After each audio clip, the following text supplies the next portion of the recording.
Boa tarde a todos nossos amigos ouvintes do vlog do Conde Lopes Villanueva. Desde já agradeço as inúmeras doações que recebo e continuo me ajudando nesta empreitada para a gravação de novos conteúdos e inscreva-se neste canal. Eu gostaria de tecer alguns comentários a respeito de um pretenso apologeta católico de algum país da América Latina, o senhor Fernando Villanova, que agora está sendo divulgado que ele se converteu ao protestantismo. Ou que depois de 20 anos passando pelo catolicismo, e parece que ele era ex-pastor protestante e agora está voltando ao protestantismo de novo. E muitos apologetas de fancaria protestantes brasileiros estão bradando a conversão deste indivíduo como se fosse um espantalho. Inclusive, aquele palhaço do Lucas Banzoli gravou um react desse sujeito falando, voltou para casa protestante. Resta saber que tipo de casa é essa, pois se existe algum problema com o protestantismo, é que não tem casa nenhuma. Porque uma casa pressupõe pelo menos certos alicerces, certa substância. E eu pergunto, que casa, de fato, este sujeito voltou? Parece que ele voltou a ser luterano, tá? Diga-se de passagem, parece que o cara se converteu ao luteranismo. Seja o que for, o fato é o seguinte: quem sai da casa católica para a casa evangélica troca uma casa bem sedimentada, bem sólida, por uma casa de palha. Ou o mesmo que trocar pela rua, já que se existe um problema do protestantismo é não ter alicerce de casa alguma.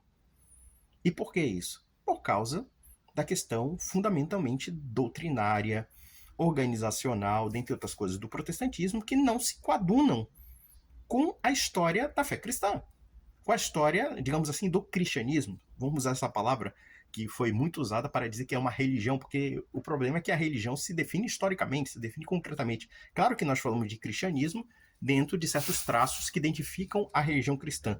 E eu posso dizer que o verdadeiro cristianismo, propriamente dito, é o catolicismo, é a igreja católica, é a fé católica. A fé católica é a fé verdadeira. Isso tem que ser dito, mesmo que muitos protestantes fiquem um pouco incomodados ou ofendidos, mas é a história que diz isso. É a história. Eu acompanhei muito de relance a declaração desse neófito do, entre aspas, protestantismo, e eu percebi que muitas dessas ditas conversões protestantes têm um certo discurso ensaiado. Um discurso que muitas vezes soa como artificial. Por quê? Porque você percebe, pela argumentação dessas pessoas, que há uma espécie assim de artificialismo, tá? É uma conversa muito artificial, forçada.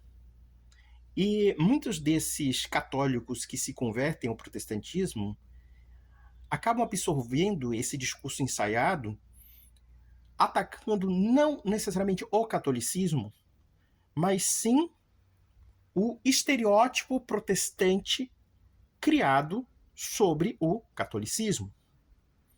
Então eu fiquei assim um tanto desapontado, porque vendo o desenrolar das declarações desse sujeito, dizendo que muitos dogmas católicos não são históricos, eu acredito até que ele esteja se referendando, por exemplo, na questão dos dogmas marianos, por exemplo, a virgindade perpétua de Maria, a Imaculada Concepção de Maria e etc.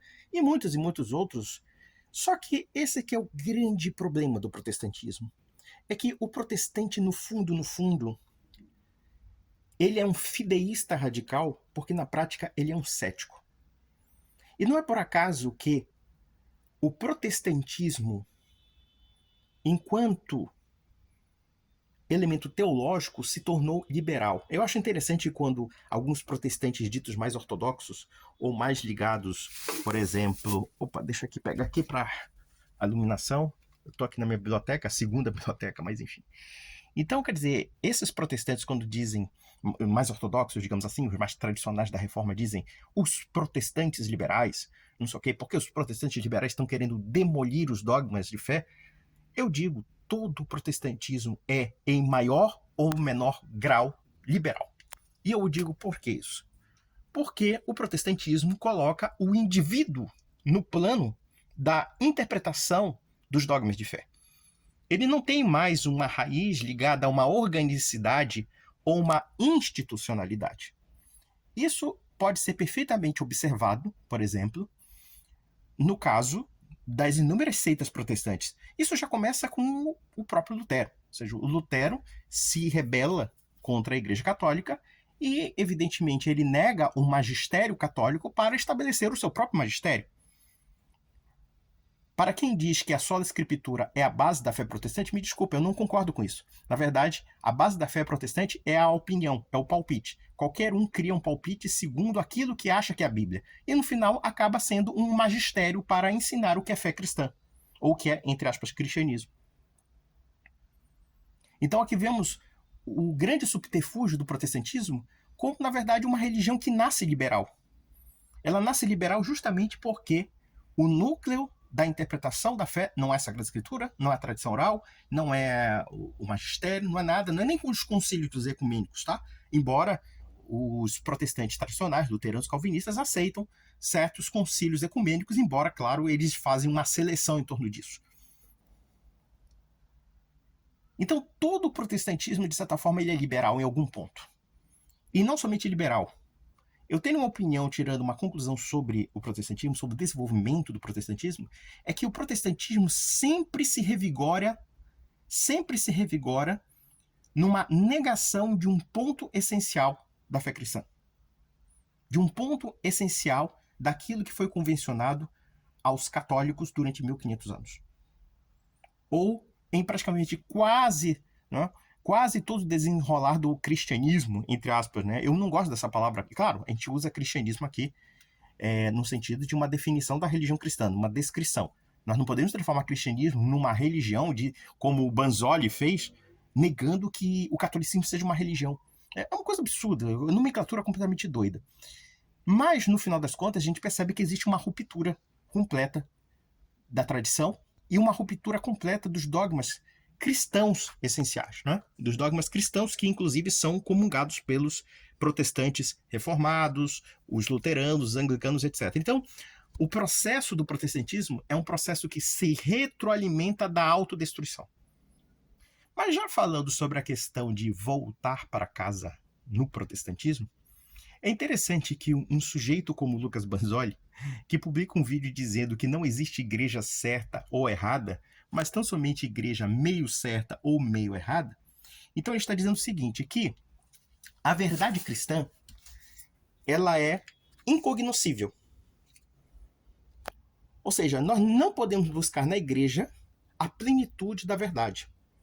Claro que ele vai responder subterfúgio dizendo que a Bíblia é que nos vai dar a orientação verdadeira. Só que existe um problema nesse argumento.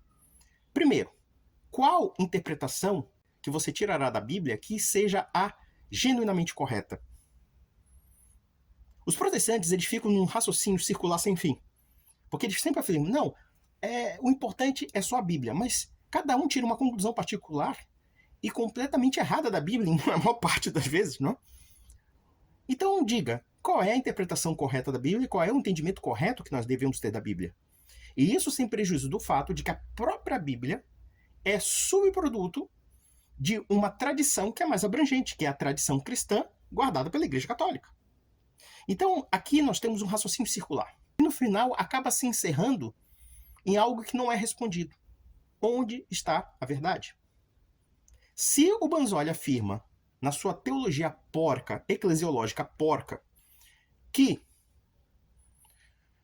a igreja só tem uma meia-verdade e em cada igreja existe gradações de verdade, aquelas que mais se aproximam do evangelho e aquelas que mais se distanciam do evangelho, resta saber quem define o que é mais próximo do evangelho e quem define o que está mais afastado do evangelho. E a resposta é zero.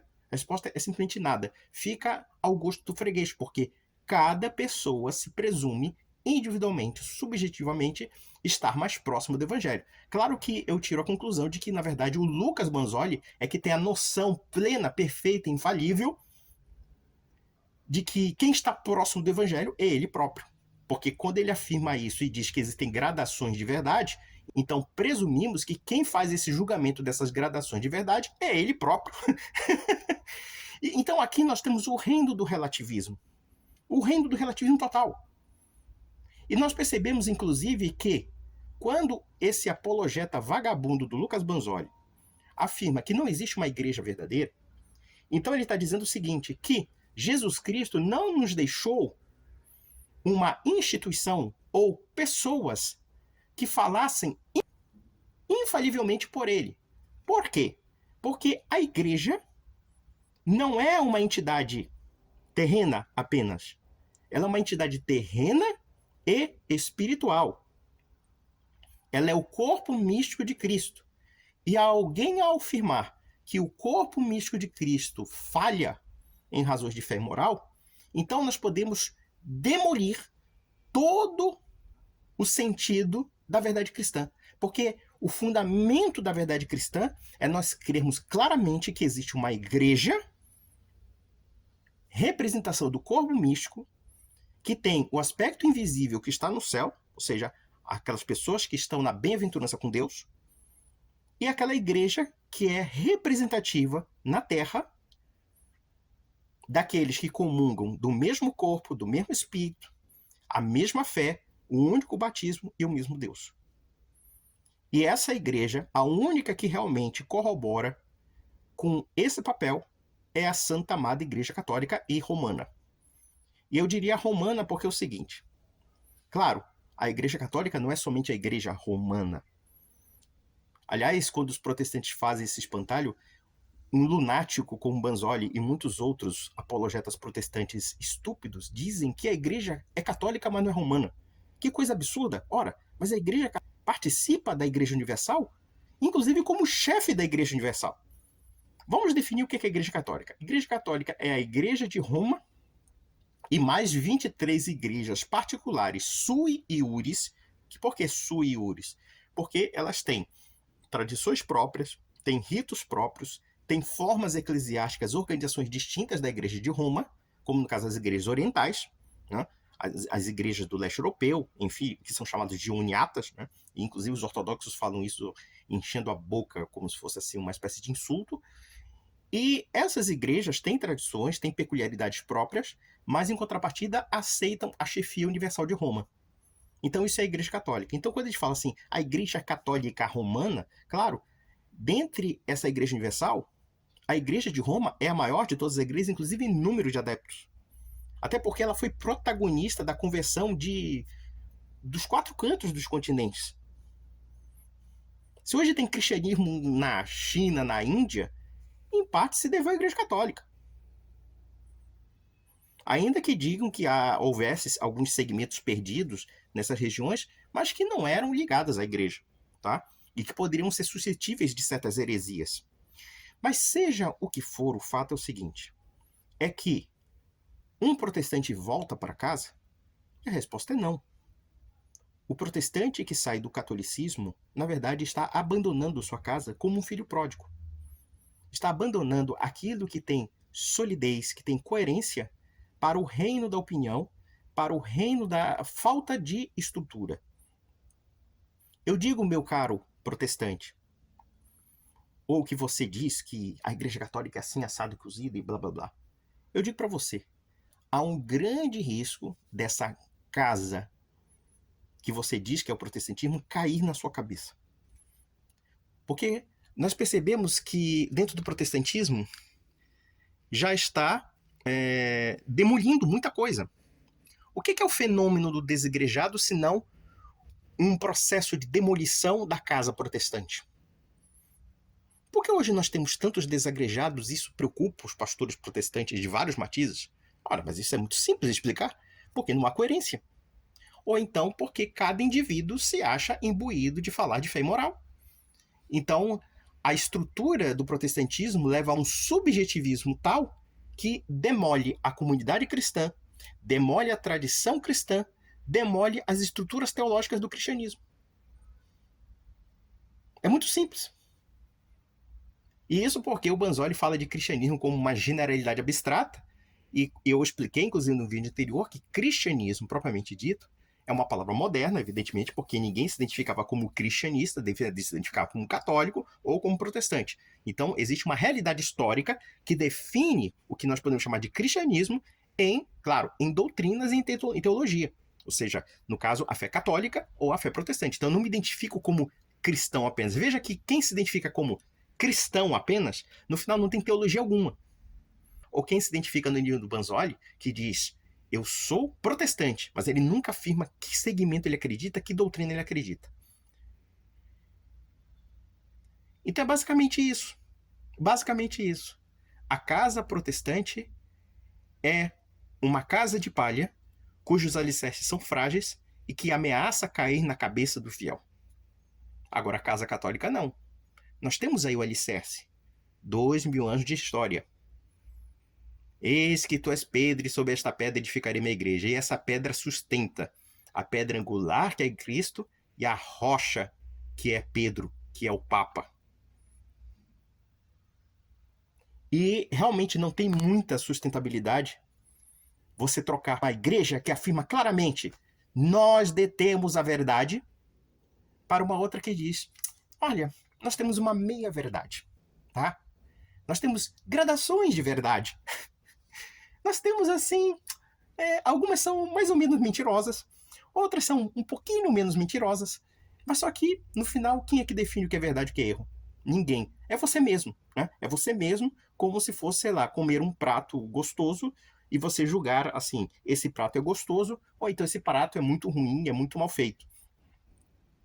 Então, essa que é a grande tragédia protestante. E não é por acaso que países protestantes são, em geral, países com um grande problema de ateísmo e secularismo. E observe uma coisa interessante, que o crescimento do protestantismo no Brasil também vem no pacote o secularismo e vem no pacote também o crescimento dos desigrejados e dos sem religião. Aí você vê aquele sujeito, dentro da linguagem banzólica da vida, ah, não, eu não sou católico nem protestante, eu sou simplesmente cristão. Eu acredito no cristianismo, esse cristianismo abstrato, né? Esse cristianismo que não tem valor histórico algum e não tem valor nem mesmo ponto de vista de fé. Porque o cristianismo tem uma história, se é que podemos dizer esse termo, né? Ou seja, a fé cristã tem uma história. E ela tem uma história que a identifica. E não somente uma história que a identifica, mas também que a coloca num plano, através da Igreja Católica, de dizer o que é verdade e o que é erro. O que é falso, o que é verdadeiro. Mas, meu irmão, se você quer deixar o catolicismo para virar uma espécie de desigrejado, ou ir para uma casa protestante que está em ruínas, caindo na sua cabeça, vá, meu irmão. As portas do céu são muito estreitas, como já dizia o nosso Senhor. Mas as portas do inferno são muito largas. É por isso que você tem trocentas seitas protestantes, trocentas portas do inferno. Veja, eu não estou dizendo aqui que os protestantes evangélicos vão para o inferno, tá? Não estou dizendo isso.